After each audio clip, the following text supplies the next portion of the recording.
নাহমাদুহু ওয়া নুসাল্লি আলা রাসূলিহিল কারীম ওয়া বা'দ। আজকের ক্লাসে আমরা আলোচনা করব মুযাফ এবং মুযাফুন ইলাইহি সম্পর্কে। আরবি ভাষায় মুযাফ এবং মুযাফুন ইলাইহি অত্যন্ত গুরুত্বপূর্ণ একটি বিষয়। তো এই বিষয়টি নিয়ে আজকে আমরা আজকের ক্লাসে কথা বলব। তার আগে ছোট্ট একটি রিকোয়েস্ট, আপনি যদি ইউটিউব থেকে দেখে থাকেন তাহলে অনুগ্রহ করে আমাদের চ্যানেলটি সাবস্ক্রাইব করবেন এবং পাশে থাকা বেল আইকনটি প্রেস করে দিবেন যাতে পরবর্তী ভিডিও দেওয়ার সাথে সাথে আপনার কাছে নোটিফিকেশন চলে যায়। আর যদি ফেসবুক থেকে দেখে থাকেন তাহলে অনুগ্রহপূর্বক ফেসবুক পেজটি লাইক দিবেন এবং ফলো করবেন ইনশাআল্লাহ। তো প্রথমেই আমরা মুযাফ এবং মুযাফুন ইলাইহি এর পরিচয় জানব। মুযাফ এবং মুযাফুন ইলাইহি বিষয়টি কি? কোনো একটা শব্দকে আরেকটি শব্দের দিকে সম্পৃক্ত করা। যেমন আমার হাত। এখানে হাতকে আমার দিকে সম্পৃক্ত করা হয়েছে। তাহলে এখানে বোঝা গেল এটি হলো মুযাফ এবং মুযাফুন ইলাইহি এর সম্পর্ক। খালেদের বই। এখানে বইকে খালেদের দিকে সম্পৃক্ত করা হয়েছে। এজন্য এটা হলো মুযাফ এবং মুযাফুন ইলাইহি এর সম্পর্ক। অর্থাৎ কোনো শব্দকে যখন আরেকটি শব্দের সাথে সম্পৃক্ত করা হবে, তখন সেটিকে বলা হবে মুযাফ এবং মুযাফুন ইলাইহি। তো এখানে আমরা শব্দার্থগুলো শিখে নিব। প্রথমে শব্দার্থগুলো পড়ছি। আহলুন এর বহুবচন হলো আহলুনা, পরিবার। আমরুন এর বহুবচন হলো উমুরুন, আদেশ বা বিষয়। নারুন এর বহুবচন হলো নিরানুন, আগুন বা জাহান্নাম। কলবুন একবচন, এর বহুবচন হলো কুলুবুন, হৃদয়, অন্তর। তো এখানে মাঝখানে যে জিম দেয়া হয়েছে, জিম দ্বারা বোঝানো হয়েছে জমা। আরবিতে বহুবচনকে বলা হয় জামউন, জমা। তো এই জমা এর সংক্ষিপ্ত হিসাবে জিম ব্যবহার করা হয়েছে। তারপরে শব্দগুলো হলো ইয়াদুন, হাত, এর বহুবচন হলো আইদিন। কৌলুন এর বহুবচন হলো আকওয়ালুন, কথা বা বাণী। দিনুন এর বহুবচন হলো আদিয়ানুন, ধর্ম বা দিন। তারপর কাফিরুন এর বহুবচন হলো কাফিরুনা, কুফফারুন। কাফিরুন শব্দটির বহুবচন দুটি এসে থাকে, কাফিরুনা এবং কুফফারুন। অর্থ হলো কাফের, অবিশ্বাসী। দ্বিতীয় বক্সের শব্দগুলো ইয়া, আমার, এটা উভয় লিঙ্গের ক্ষেত্রে ব্যবহৃত হয়। কা, তোমার, পুল্লিঙ্গের ক্ষেত্রে ব্যবহার হয়। কি, তোমার, স্ত্রীলিঙ্গের ক্ষেত্রে ব্যবহার হয়। হু, তার, পুল্লিঙ্গের ক্ষেত্রে ব্যবহার হয়। হা, তার, স্ত্রীলিঙ্গের ক্ষেত্রে ব্যবহৃত হয়। না, উভয় লিঙ্গের ক্ষেত্রেই ব্যবহৃত হয়, অর্থ হলো আমাদের। তারপর হুম, তাদের, এটা পুল্লিঙ্গের ক্ষেত্রে ব্যবহার হয়। হুন্না, তাদের, স্ত্রীলিঙ্গের ক্ষেত্রে ব্যবহৃত হয়। না, আমাদের দুজনের, উভয় লিঙ্গের ক্ষেত্রেই ব্যবহৃত হয়। তারপর কুমা, তোমাদের দুজনের, পুল্লিঙ্গের ক্ষেত্রে ব্যবহৃত। কুমা, তোমাদের দুজনের, স্ত্রীলিঙ্গের ক্ষেত্রে ব্যবহৃত হয়। তাহলে কুমা, কুমা এই দুটি তোমাদের ক্ষেত্রে ব্যবহার হয় পুল্লিঙ্গ এবং স্ত্রীলিঙ্গ উভয় ক্ষেত্রে। হুমা, তাদের দুজনের, পুল্লিঙ্গের ক্ষেত্রে ব্যবহৃত হয়। এখানে দেখতে পাচ্ছি কুম, তোমাদের, পুল্লিঙ্গের ক্ষেত্রে ব্যবহৃত হয়। হুমা, তাদের দুজনের, স্ত্রীলিঙ্গের ক্ষেত্রে ব্যবহৃত হয়। কুন্না, তোমাদের দুজনের, স্ত্রীলিঙ্গের ক্ষেত্রে ব্যবহৃত হয়। তো এই শব্দগুলো প্রথমেই আমরা ভালোভাবে মুখস্থ করব, তারপর আমরা ব্যবহার দেখব। তো ব্যবহারের নিয়ম, দ্বিতীয় বাক্সের শব্দগুলোকে জমির বলে। দ্বিতীয় বাক্স বলতে এই যে এখান থেকে, এই ইয়া থেকে নিয়ে এটা এবং এই বাক্সের শব্দগুলোকে বলা হয়েছে দ্বিতীয় বাক্স। তো এই দ্বিতীয় বাক্সের শব্দগুলোকে বলা হয়, দ্বিতীয় বাক্সের শব্দগুলোকে জমির বলে। এগুলো তারকিবে মুযাফুন ইলাইহি হয় এবং এর পূর্বের শব্দটি মুযাফ হয়। তারপর মুযাফ ও মুযাফুন ইলাইহি মিলে বাক্যের একটি অংশ হয়। যেমন আহলুকা, তোমার পরিবার। এখানে আহলু হলো মুযাফ আর কা হলো মুযাফুন ইলাইহি। তারপর মুযাফ ও মুযাফুন ইলাইহি মিলে বাক্যের একটি অংশ। মনে রাখতে হবে নারুন এবং ইয়াদুন শব্দ দুটি মুয়ান্নাসুন সিমাইয়ুন। এখানে যে দ্বিতীয় বক্সের জমিরগুলো আছে সেগুলো যদি কোনো একটি ইসিমের সাথে যুক্ত করা হয় ইসিমের শেষে, তাহলে ওই অংশটি হবে মুযাফুন ইলাইহি এবং এর পূর্বের অংশটি হবে মুযাফ। তারপর মুযাফ এবং মুযাফুন ইলাইহি মিলে বাক্যের একটি অংশ হবে। এর আগে আমরা দেখেছি ইসমুল ইশারা এবং মুশারুন ইলাইহি মিলে বাক্যের একটি অংশ হয়ে থাকে।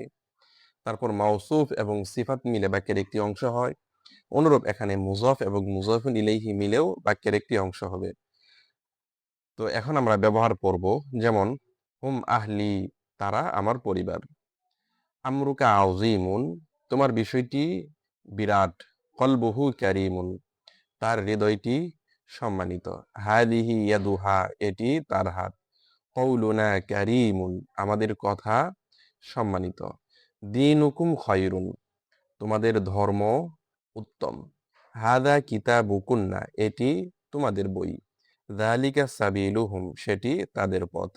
তিলকা করিয়াতুহুন্না, সেটি তাদের গ্রাম, অর্থাৎ এটি মুয়ান্নাসকে বোঝাচ্ছে, মহিলাদের গ্রাম। তাই তিলকা করিয়াতুহুন্না, সেটি তাদের গ্রাম। ইবনুকুমা যালিম, অর্থাৎ তোমাদের দুজনের ছেলে অত্যাচারী।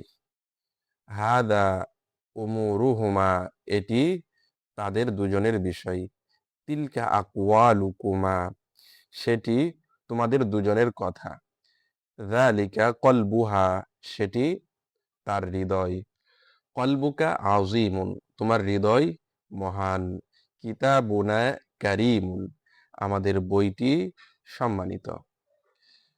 এটা অর্থসহ অন্ততপক্ষে ৩ বার পড়তে হবে এবং প্রত্যেকটা বাক্যের তারকিব করতে হবে। যেমন ২-১টি দেখিয়ে দিচ্ছি।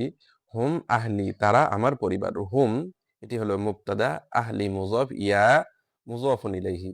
তারপর মুযাফ এবং মুযাফুন ইলাইহি মিলে বাক্যের একটি অংশ। আর এই অংশটা যেহেতু দ্বিতীয় অংশে এসেছে, এজন্য এটা হলো খবর।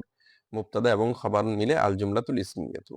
তাহলে হুম মুবতাদা, আহলি মুযাফ, ইয়া মুযাফুন ইলাইহি, তারপর মুযাফ এবং মুযাফুন ইলাইহি মিলে খবর, তারপর মুবতাদা এবং খবর মিলে আল জুমলাতুল ইসমিয়াতু। অনুরূপ আমরুকা আযীমুন, তোমার বিষয়টি বিরাট। আমরু মুযাফ, কা মুযাফুন ইলাইহি, মুযাফ এবং মুযাফুন ইলাইহি মিলে মুবতাদা, আযীমুন খবর, তারপর মুবতাদা এবং খবর মিলে আল জুমলাতুল ইসমিয়াতু। অনুরূপ কলবুহু কারীমুন, তার হৃদয়টি সম্মানিত। কলবু মুযাফ, হু মুযাফুন ইলাইহি, তারপর মুযাফ এবং মুযাফুন ইলাইহি মিলে মুবতাদা, কারীমুন হলো খবর, তারপর মুবতাদা এবং খবর মিলে আল জুমলাতুল ইসমিয়াতু। এভাবে সবগুলো বাক্যের তারকিব করতে হবে। তারপর আমরা এখানের শব্দার্থগুলো মুখস্থ করব। নিচের শব্দগুলো ভালোভাবে মুখস্থ করুন। এখানে আমরা শব্দার্থগুলো দেখতে পাচ্ছি। রব্বুন, এর বহুবচন হলো আরবাবুন, প্রতিপালক, মালিক। আরদুন, এর বহুবচন হলো আরদুনা, জমিন, পৃথিবী। কওমুন, এর বহুবচন হলো আকওয়ামুন, জাতি, সম্প্রদায়। আয়াতুন, আয়াতুন, অর্থ হলো আয়াত বা নিদর্শন, কোরআনের আয়াত ইত্যাদি অর্থে ব্যবহৃত হয়। সামাউন, এর বহুবচন হলো সামাওয়াতুন, আকাশ বা আসমান। রহমাতুন, এর বহুবচন রহমাতুন, রহমাতুন, দয়া, অনুগ্রহ। এখানে রহমাতুন হবে, মিস্টেক হয়েছে, রহমাতুন, দয়া, অনুগ্রহ। আজরুন, উজুরুন, প্রতিদান, পারিশ্রমিক। ইলমুন, উলুমুন, জ্ঞান বা ইলম। মালাকুন, এর বহুবচন হলো মালাইকাতু, ফেরেশতাগণ। তারপর মালুন, এর বহুবচন হলো আমওয়ালুন, ধন, সম্পদ। শব্দগুলো ভালোভাবে মুখস্থ করতে হবে। তারপর নিচে এর ব্যবহার আমরা শিখব। ব্যবহারের নিয়ম। বাংলায় ২ শব্দের মাঝে যদি র আসে, তাহলে আরবিতে প্রথম অংশকে বলে মুযাফ আর দ্বিতীয় অংশকে বলে মুযাফুন ইলাইহি। এর আগে আমরা মুযাফ এবং মুযাফুন ইলাইহির একটি পরিচয় জেনেছি, সেটা হলো যদি কোনো শব্দকে আরেকটি শব্দের দিকে সম্পৃক্ত করা হয়, তাহলে যে সম্পর্কটা তৈরি হয় সেটাকে আরবিতে বলে মুযাফ এবং মুযাফুন ইলাইহি। অনুরূপভাবে বাংলায় আমরা বুঝতে পারি বিষয়টা, যদি বাংলায় ২টি শব্দের মাঝে র আসে, তাহলে আরবিতে প্রথম অংশকে বলে মুযাফ এবং দ্বিতীয় অংশকে বলা হয় মুযাফুন ইলাইহি। মুযাফের শুরুতে কখনো আলিফ লাম যুক্ত হয় না। এই বিষয়টা মনে রাখতে হবে। যেমন কিতাবি, আমার বই। এখানে আমি চাইলে অর্থ করতে পারি আমার বইটি। যদিও টি অর্থ করি, কিন্তু এখানে আরবিতে কিতাব এর শুরুতে আলিফ লাম যুক্ত হবে না, কারণ শব্দটি মুযাফ হয়েছে। তো শব্দটি যদি মুযাফ হয়, তাহলে কখনোই তার শুরুতে আলিফ লাম যুক্ত হবে না। তাহলে মুযাফের শুরুতে কখনো আলিফ লাম যুক্ত হয় না এবং মুযাফুন ইলাইহি এর শেষে এক জের হয়।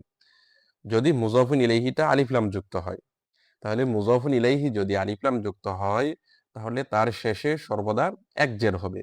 যেমন এখানে আমরা দেখতে পাচ্ছি রব্বুল আরদি, জমির মালিক অথবা পৃথিবীর প্রতিপালক। রব্বু মুযফ, আল আরদি মুযফুন ইলাইহি। এখানে আল আরদি শব্দটি আলিফ লাম যুক্ত হয়েছে, এজন্য তার শেষে এক জের হয়েছে। আর রব্বু শব্দটি মুযফ হয়েছে, এজন্য তার শেষে এক পেশ হয়েছে।